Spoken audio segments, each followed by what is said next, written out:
वालिदैन जब कोई बिजी होते हैं तो उनको बच्चे को एंगेज करने के लिए मोबाइल हाथ में दे देते हैं या कोई चीज पकड़ा देते हैं, वो मुसलसल उस पर वीडियो देख रहा होता है। तो ये खतरनाक चीज है बच्चों की आंखों के लिए। यहाँ हमारे पास पेशेंट बहुत ज़्यादा हैं और उनको अच्छी केयर और अच्छा इलाज दस्तयाब नहीं है। ये आपने अभी बात की कि यहाँ पे डॉक्टर्स उस तरह नहीं है, कम है या स्किल्स नहीं है। इतने मेडिकल कॉलेजेस हो गए, इतने डॉक्टर्स प्रोड्यूस कर रहे हैं हम, तो फिर भी कमी है डॉक्टर्स की।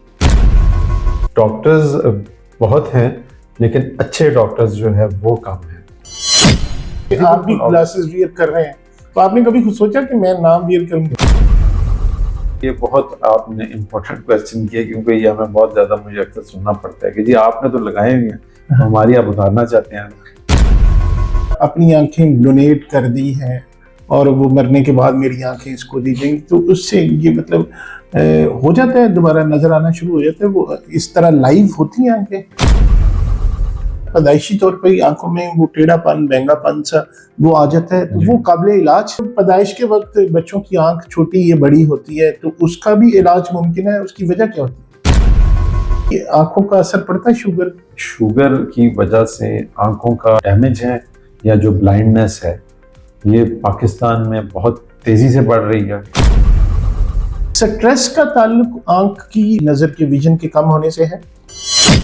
जो मौसम पाकिस्तान का आ रहा है, स्मोक जिसमें बहुत ज्यादा होती है, तो क्या इसके लिए एहतियाती तदाबीर करनी चाहिए? देखिए, स्मॉग जो है अब हमारी जिंदगी का हिस्सा बन चुकी है और हर मौसम के साथ अब कोई ना कोई एक चीज जो है वो लिंक हो चुकी हुई है।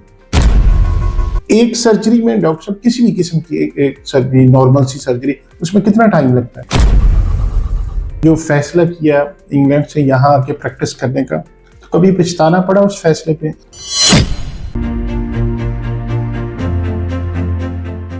जी बिस्मिल्लाहिर्रहमानिर्रहीम। अस्सलाम वालेकुम दोस्तों, आज हमारे साथ एक बड़े ही ज़बरदस्त किस्म के गेस्ट हैं। उनका ताल्लुक आपकी सेहत से, और सेहत भी वो जिसका ताल्लुक आंखों से। डॉक्टर अरसलान अहमद मलिक साहब जो आई सर्जन हैं, वो हमारे साथ हैं। आज उनसे हम आंखों के बारे में कि कहाँ कहाँ आंखें लड़ सकती हैं या लड़ी हैं, या किस तरह लड़ने से बचाया जा सकता है, वो बातें भी होंगी। मजाक के तौर पे मैं बात कर रहा हूँ, और सीरियसली आज आंखों की हेल्थ के हवाले से, सर्जरी के हवाले से उनसे डिटेल डिस्कशन होगी। आपने ये वीडियो पूरी देखनी है ताकि आप अपनी आंखों की हिफाजत कर सकें। डॉक्टर साहब बहुत बहुत शुक्रिया। थैंक यू जी, बहुत शुक्रिया। डॉक्टर साहब थोड़ा सा ये मैं चाहूँगा कि आप पहले डिटेल में, बहुत लोग आपको जानते भी हैं, लेकिन थोड़ा सा अगर तारफ करवा दें खुद अपनी ज़बानी, तो ज़रा अच्छा लगेगा। जी, मेरा नाम डॉक्टर अरसलान है। बुनियादी तौर पे मेरा ताल्लुक सरगोदा से है, और जो एजुकेशन है वो मैंने मुल्तान से हासिल की। उसके बाद लाहौर में आंखों के हवाले से ट्रेनिंग हासिल की। बहुत एक यहाँ का मशहूर इदारा है LRBT, वहाँ से। और उसके बाद इंग्लैंड से मैंने अपनी फेलोशिप्स कंप्लीट की, MRCS और FRCS। और फिर उसके बाद जो फर्दर स्पेशलिस्ट ट्रेनिंग है आंखों की कॉस्मेटिक सर्जरी के हवाले से और बच्चों की जो सर्जरी है उसके हवाले से, वो भी मैंने फर्दर उसको कंप्लीट किया। और अभी इसी सिलसिले में खिदमात जो है वो मैं यहाँ लाहौर में अंजाम दे रहा हूँ। अच्छा डॉक्टर साहब, एक तो आप बड़े पढ़े लिखे हैं, इंग्लैंड से आपने की FRCS, और फिर वहाँ भी मेरे ख्याल आप गए, और लोग तो यहाँ से वहाँ जाके काम करते हैं, आप इंग्लैंड से वापस आके, तो कैसा लगा? अच्छा लगा। अगरचे पाकिस्तान में बहुत सारी चीज़ें वहाँ से फ़र्क है, हालात भी मुख्तलिफ हैं, आपके लिए काम के हवाले से मसाइल भी बहुत ज़्यादा हैं, लेकिन कई दफ़ा कुछ चैलेंज ऐसे होते हैं जिनको कबूल करके या अपने आप को चैलेंज करके आप ज़्यादा अच्छा महसूस करते हैं। वहाँ में और यहाँ में फ़र्क ये है कि वहाँ चीज़ें डेफिनेट हैं, डिसाइडेड हैं। आप एक काम करेंगे और एक सुकून सी एक लाइफ है, स्टैंडर्ड लाइफ है जो कि आप वहाँ गुजार सकते हैं। और वहाँ जो आपका स्किल सेट है, उस तरह के बेतहाशा लोग आपको मिलेंगे जो कि तैयार हालत के अंदर लोगों को एक स्टैंडर्ड ट्रीटमेंट दे रहे हैं और एक लाइफ गुजार रहे हैं। यहाँ हमारे पास पेशेंट बहुत ज़्यादा हैं और उनको अच्छी केयर और अच्छा इलाज दस्तयाब नहीं है।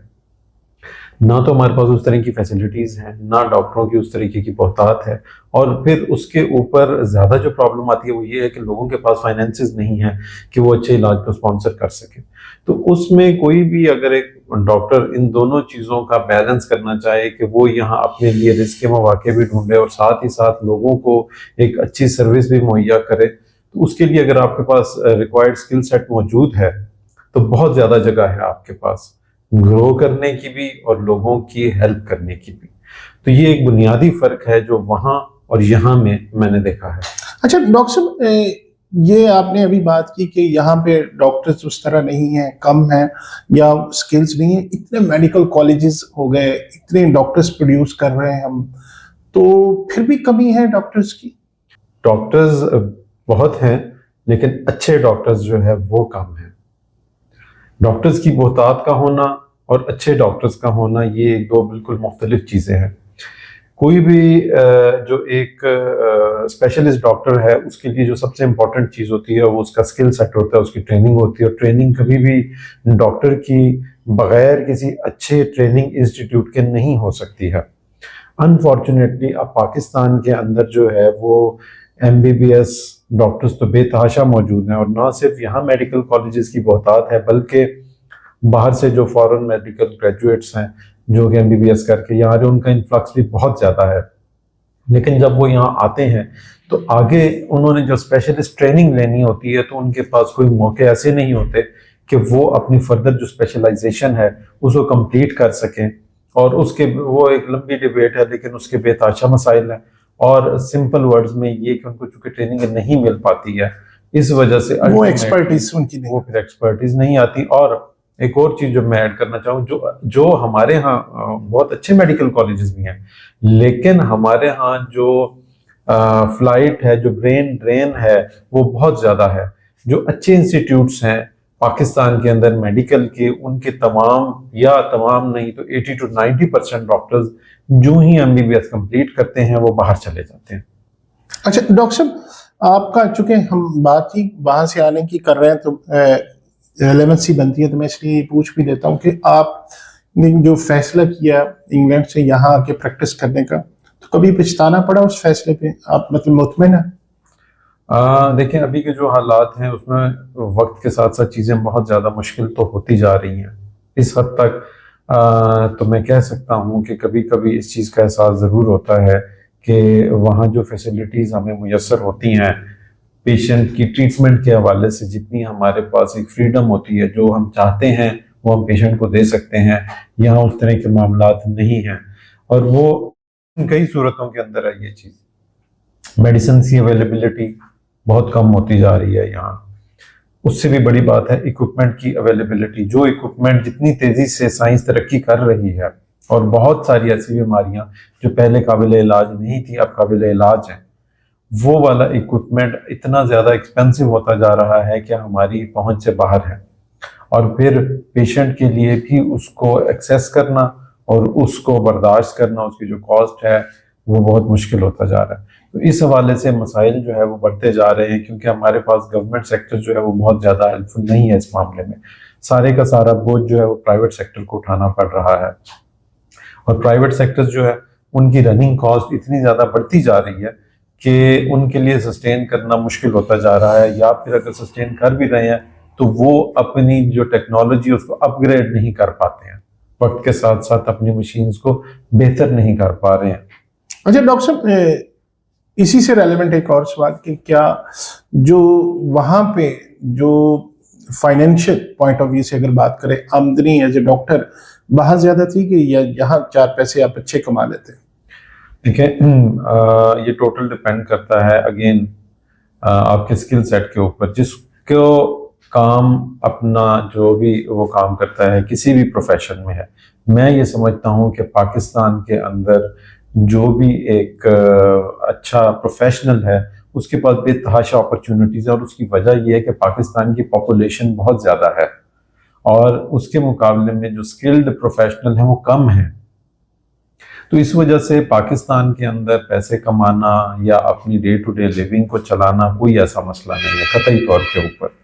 लेकिन बाहर जो है, बाहर ये है कि वहाँ एक फिक्स्ड इनकम होती है जो कि इजीली आपको मिल जाती है। आप एक जॉब करेंगे, आपको एक अच्छी इनकम मिल जाएगी, आप अपने तमाम अखराजात बर्दाश्त करेंगे और उसके बाद भी शायद कुछ थोड़े बहुत पैसे आप सेव कर सकें।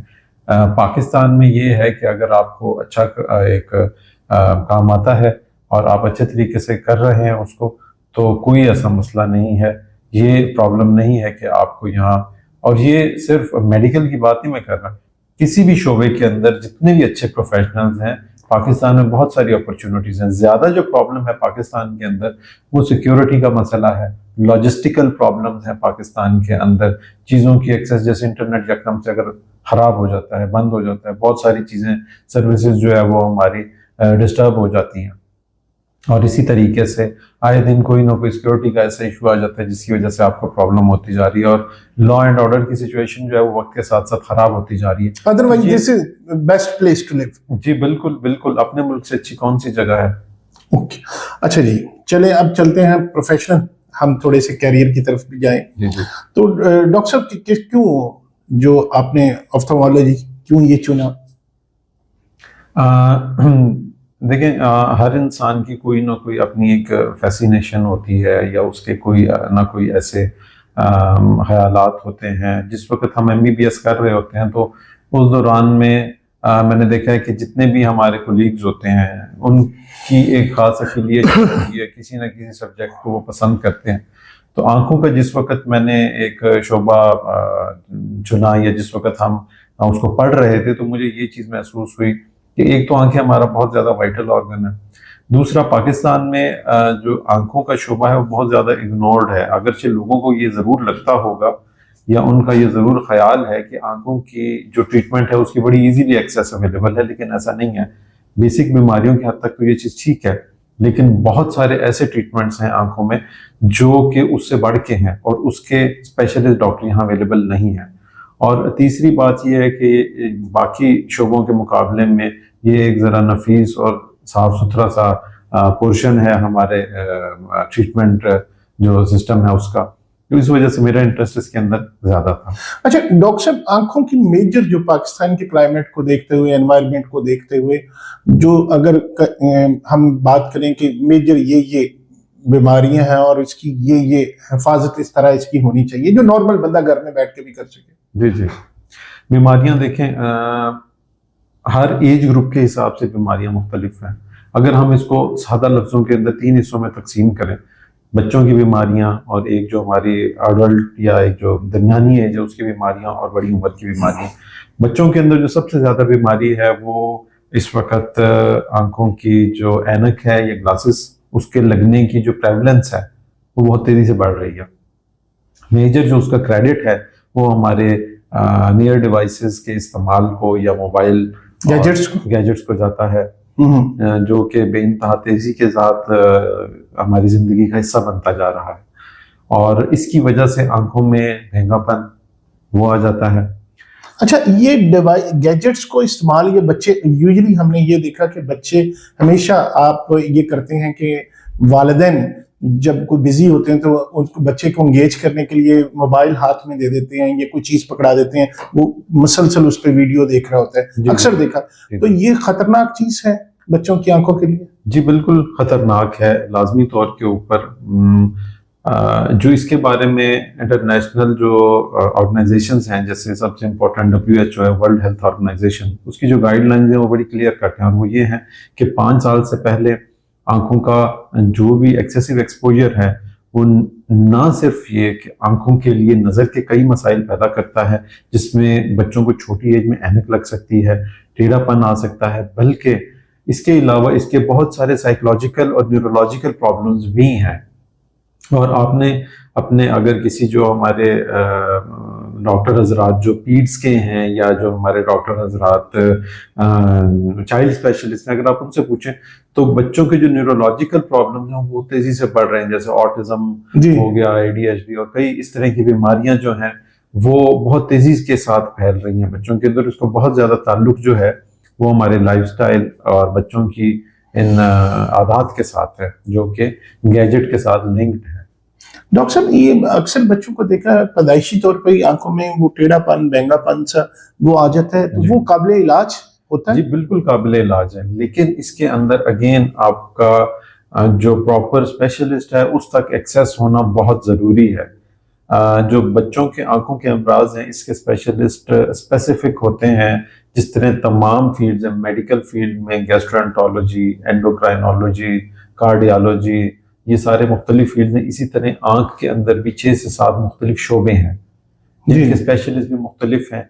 आंखों के जनरल जो अमराज हैं उनके अलावा स्पेशलिस्ट जो है वो ही इन चीज़ों को ट्रीट कर सकते हैं।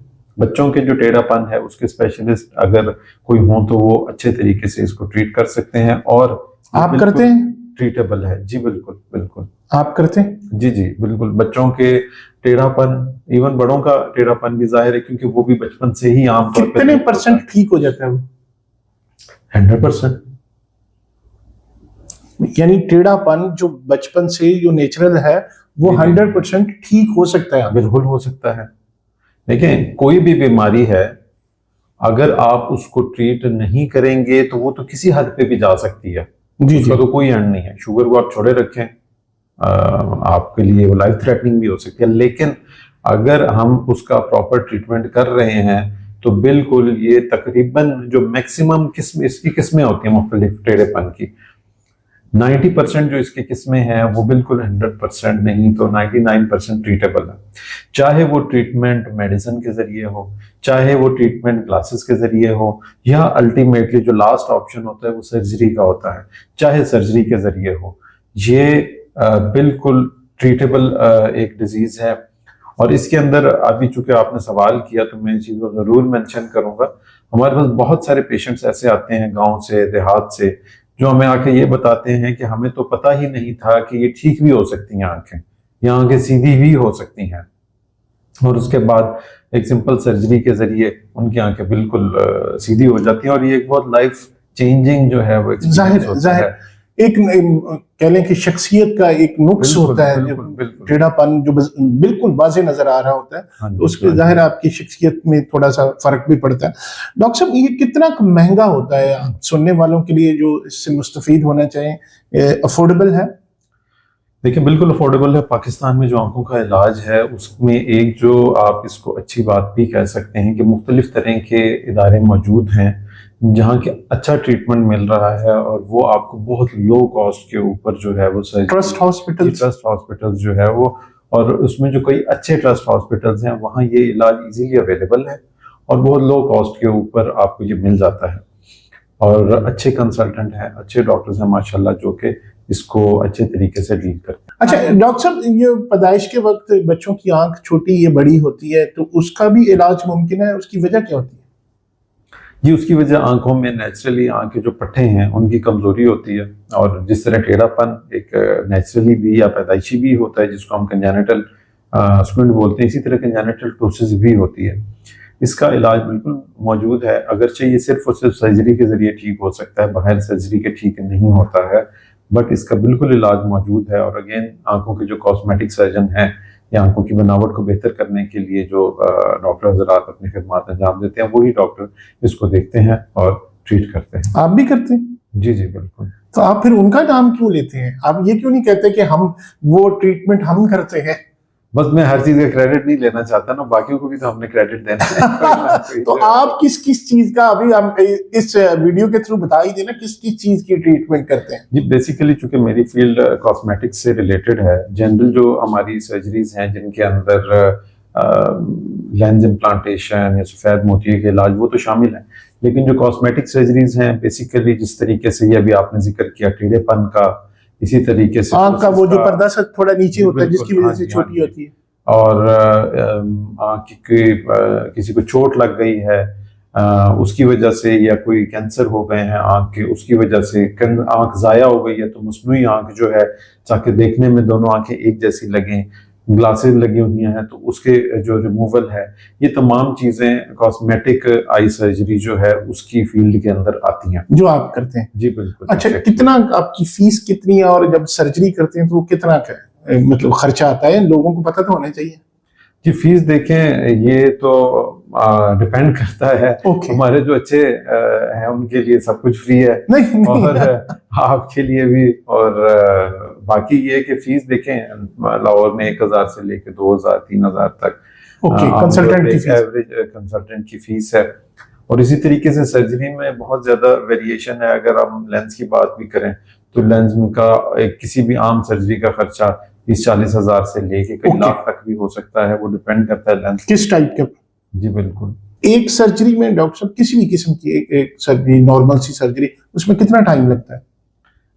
देखिए, सर्जरी की किस्म पे डिपेंड करता है। अगर हम सफेद मोती की बात करें तो वो मैं कैटरेक्ट की तरफ ही आ रहा था कि उसका भी इलाज मुमकिन है मोतिये का।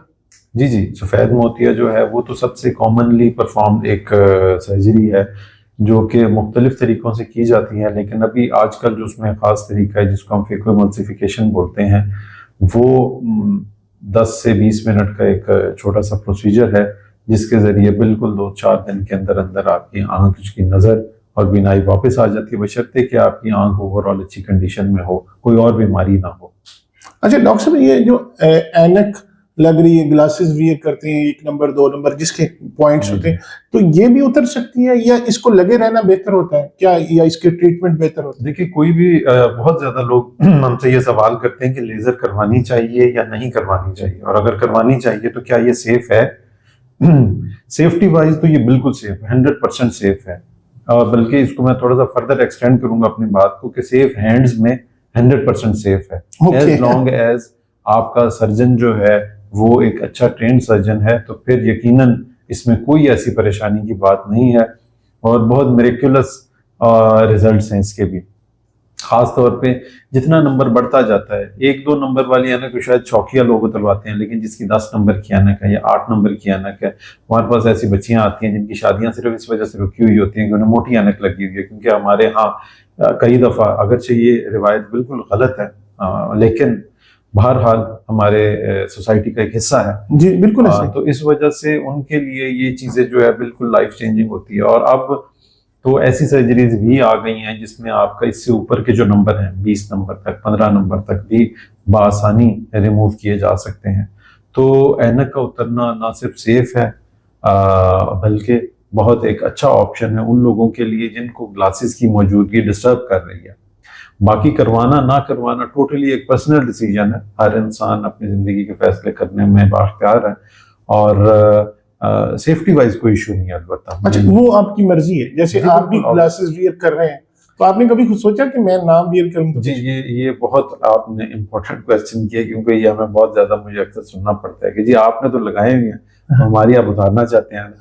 तो पहली बात तो ये है कि जो ग्लासेस हैं, मेरा उनको कई जवाब हैं इस चीज के। ये नंबर 1 सादा जवाब, अगेन आपकी पर्सनल चॉइस है, कोई लगाना चाहे। बहुत से लोग ग्लासेस के साथ कंफर्टेबल है। नंबर 2, जैसे मेरा अगर 0.5 नंबर है या आधा नंबर है, जो छोटे नंबर हैं, 1 से कम नंबर है, इनमें हम आमतौर पर मना करते हैं क्योंकि ये ऐसे नंबर नहीं होते जिनका लगाया जाना हर वक्त आपके लिए जरूरी हो या ऐनक के पहनने या ना पहनने से आपकी नजर में बहुत ज्यादा फर्क आए। कई दफा कुछ चीजें आपकी आदत बन जाती हैं, जिस्म का हिस्सा बन जाती हैं, तो उनको हम कंटिन्यू कर सकते हैं। लेकिन बहुत सारी कंडीशंस में बहुत छोटे जो नंबर हैं उनकी लेजर करना को बहुत ज्यादा जरूरी या फायदेमंद साबित नहीं होता है। और तीसरी ये है कि क्योंकि मेन जो आपका ये सवाल है, ये लिंक है इस चीज के साथ या उस मिथ के साथ जिसमें लोगों का ख्याल ये है कि शायद डॉक्टर हजरात कुछ छुपाते हैं, इसमें कोई ऐसी चीजें हैं जो हमें बताते नहीं है, लेकिन कुछ ना कुछ गड़बड़ है इसके अंदर और ये हो सकता है अपनी नहीं करते। और मेरा जवाब उनको ये होता है कि देखिए, जिसकी लेजर हो चुकी है उसका तो नहीं आपको पता।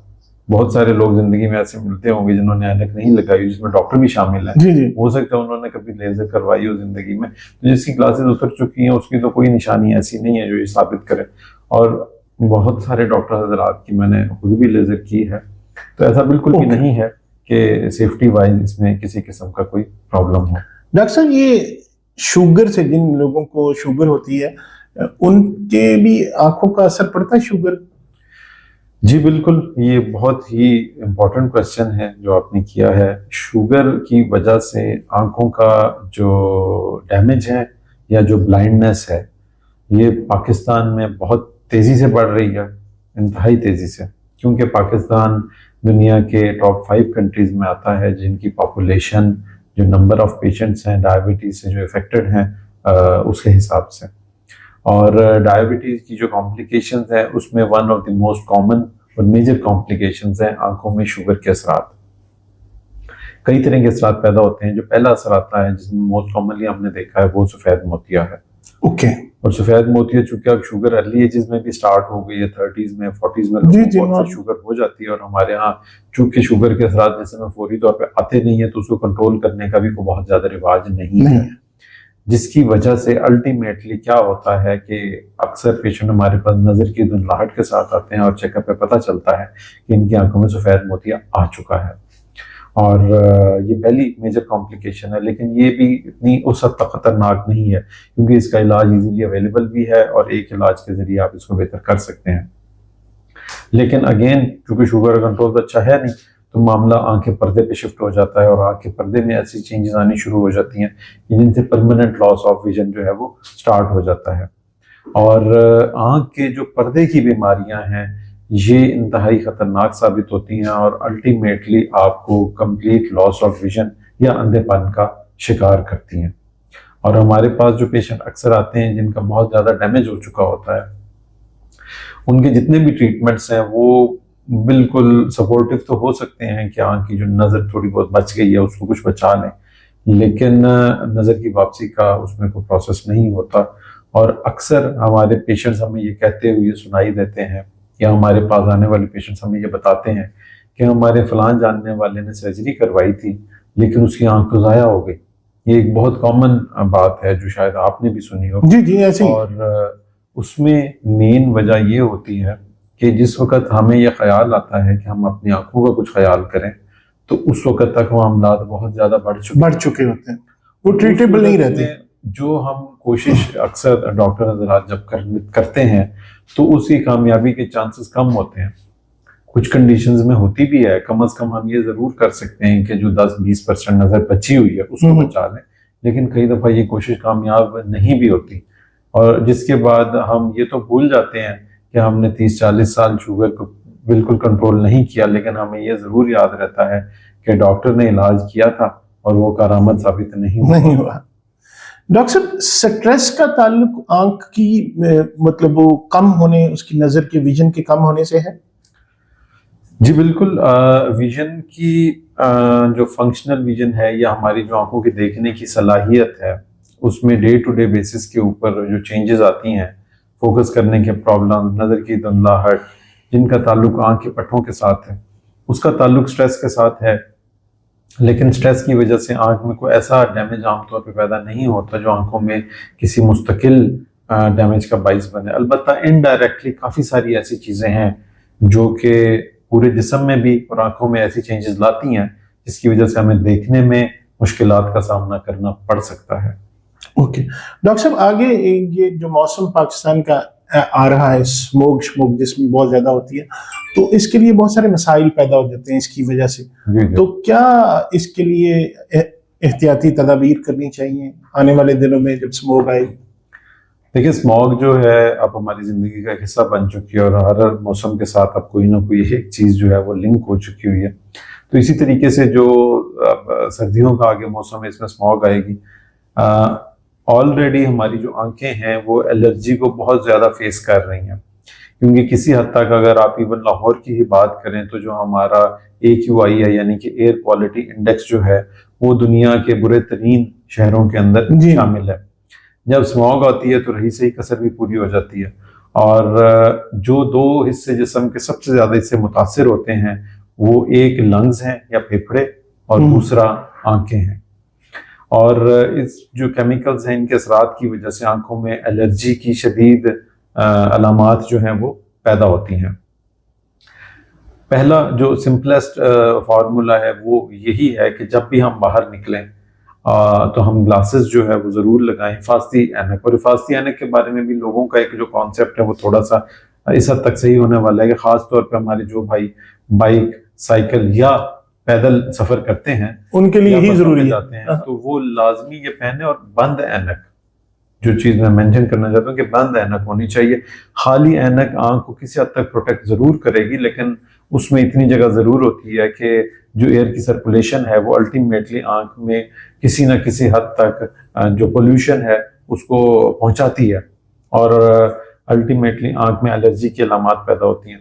तो आंख जो स्पोर्ट्स ग्लासेस होती हैं जिस तरीके से, उस टाइप की ऐनक का पहना जाना, या जो स्विमिंग के लिए होते हैं, जी स्विमिंग गॉगल्स एग्जैक्टली, लेकिन वो जाहिर है वो जरा डिफरेंट उसमें होते हैं शेप के। कहने का मकसद ये है कि जो बंद ऐनक है वो जिसमें जो पोल्यूटेंट्स हैं, जर्रात हैं, वो आंख के अंदर ना जा सके, वो बहुत जरूरी है एक।